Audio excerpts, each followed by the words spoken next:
The UK just published a guide for asylum seekers entering the country, but it isn't about how to find housing or healthcare.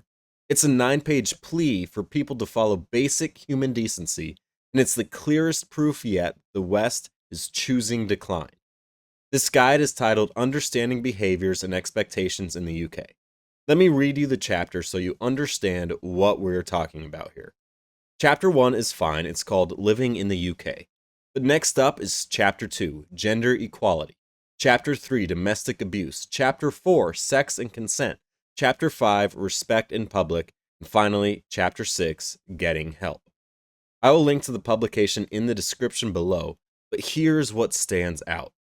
The UK felt the need to tell asylum seekers that women are allowed to work and earn their own money, go to school, dress how they want, and choose who they marry.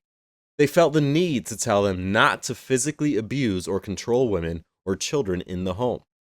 They felt the need to tell them that sex requires consent, that it is illegal to have sex with someone under the age of 16. And if you do, you could lose the support and accommodations that you receive from the government. Not that you will, that you could. It goes on. They felt the need to tell asylum seekers not to make sexual comments to someone in public, not to follow people home, and not to take sexual photos of someone without their consent.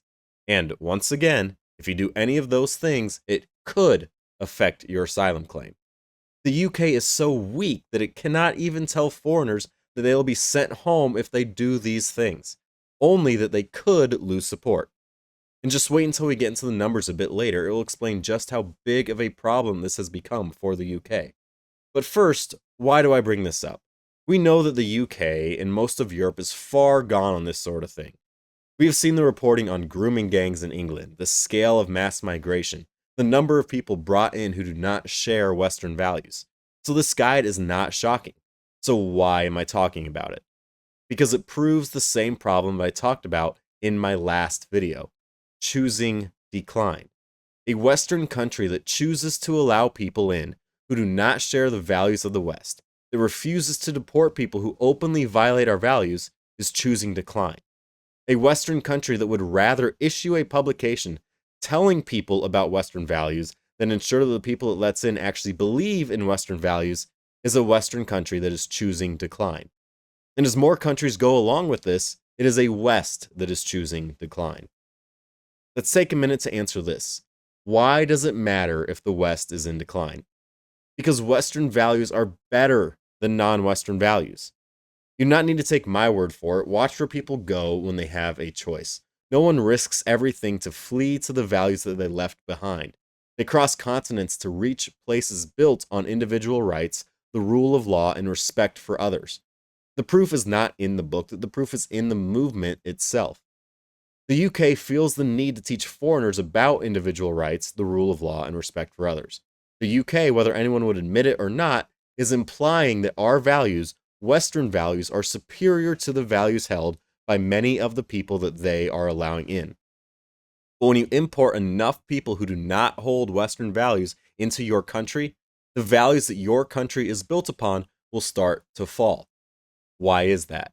Because culture is not built by the government. It is built in your community, by your family, your church, the places and people that shape your core belief system. It is not the government that builds culture. It is your community. And this publication shows that even the UK government knows that.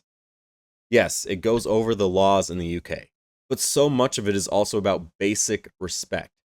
The UK can pass consent laws, it can pass domestic abuse laws, it can pass laws on privacy. But they dedicated a full page to respect, basic respect. Do not whistle or make kissing noises. Do not follow people. Do not block people's paths. Do not yell at someone because of their gender or their faith. Those are not things that the government can enforce. Those are things that you learn or learn not to do from the people around you. The law can clear the ground for virtue to grow, but it cannot grow the virtue for you. What the UK is doing is undermining the communities that foster good people with good values. Strong values are built in the community. So what determines who gets to be a part of that community? Borders. That is what borders do. Just imagine it in your own life. Imagine that you live in a neighborhood with your wife and two kids. Now, it's a decent neighborhood, lots of children, and a school down the street that all the kids walk to in the morning. You know the kids, you know the families. You may not go to the same church, but on Sunday mornings, you see them driving down the street, all dressed up, ready to go to Mass. Over 4 years, some of the families move away and new ones move in. The new ones are from a different culture and they do not share your values. And all of a sudden, when your kid wants to go to the park to play with the neighborhood kids, they're playing with kids whose parents are not teaching them basic respect. Kids whose parents are not teaching them how to interact with others, how to behave around adults or around women. So, what do? You would probably move away. But then the neighborhood gets even more foreign, and those people now control the neighborhood. They gain influence in the places where norms are set. They may get elected to local office and to school boards. People who do not respect the culture that built the country are now having a say in the laws and norms of the city and the schools. When this happens on a large scale in neighborhoods and cities all across the country, you end up with people in government who do not respect the nation that they are in. And the culture they built in their own community, the community that you left, starts to spread. Soon it is a directionless nation. No shared background, no shared history, nothing to stand on. And a nation with nothing to stand on will fall. That is what borders are for. They protect the community that builds the culture. Without them, you do not have a community anymore, or the community starts to look like the ones that the foreigners left behind. Look at this chart of asylum seekers entering the UK since 2002. Over the past 4 years, they have seen 4 of the 5 highest years in that entire period. And that is only asylum seekers. That does not count those who enter illegally and never present themselves to authorities. And on top of that, data from the Migration Observatory indicates that only about half of the people that the UK has refused asylum to have actually left the country. The rest disappeared and tried to just stay off the radar. What has happened is that hundreds of thousands of people who do not grow up in Western culture, who do not understand the laws, who do not care about the rules, end up staying and incorporating themselves into communities around the country. When you let this happen, what happens to the community? It becomes overrun by people who do not share your values, and it ends up changing the entire value system of that community. By allowing this to happen, the UK is managing the decline of Western values. But Western decline is a choice, not an inevitability. The nation is under no obligation to allow people in who do not understand the things that built the nation. So do not let them in. You cannot save the culture with a PDF outlining the law and basic respect. You save it by getting back to what actually builds a culture. Family, the church pew, the community your kids grow up in.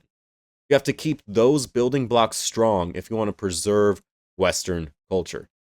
And you keep those building blocks strong by being tough on who you allow in. Because choosing to allow people in who do not understand respect, people you have to teach consent to, people you are worried will prevent their daughter from going to school, is choosing to let your culture die. It is choosing to let the West die. The West does not have to die, but it will if its leaders keep thinking that culture is something that you can inculcate through a PDF. Decline is a choice, but so is survival. Subscribe and like the video for more from me. I'm trying to build a brand based on honest, reasonable takes and not the performative outrage you get from so many online these days. If that resonates with you, subscribe and head to my Substack to get new releases emailed directly to you. With that, I'll see you next time. Thank you.